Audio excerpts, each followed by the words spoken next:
இந்த காட்டுக்குள்ள நுழைஞ்சா நீங்க திரும்பி வரமாட்டீங்களா என்ன தெரியுமா? மேற்கு வங்காளம் கர்சியாங்கில் உள்ள டவ் ஹில் ஃபாரஸ்ட் இந்தியாவின் மிக அதிகம் பேசப்படும் ஆவி சூழ்ந்த இடங்களில ஒன்று. இந்த காட்டுக்குள் இருக்கிற ஒரு சாலைக்கு டேத்து ரோடு அப்படின்னு பேர் வச்சிருக்காங்க. ஏன்னா அந்த சாலையில நடந்து போற மக்கள் தலையில்லாத ஒரு சிறுவனோட ஆவி தங்களை பின்தொடர்றதா சொல்றாங்க.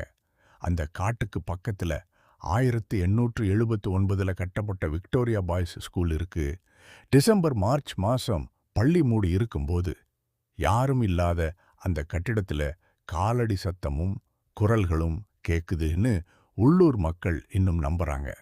இதுல ஆச்சரியம் என்னன்னா, இவ்ளோ பயங்கர கதைகள் இருந்தாலும் இந்த காடு 5000த்திற்கும் மேற்பட்ட மரங்களும் 200க்கும் மேற்பட்ட பறவை இனங்களும் கொண்ட ஒரு அழகான முக்கியமான வனப்பகுதி.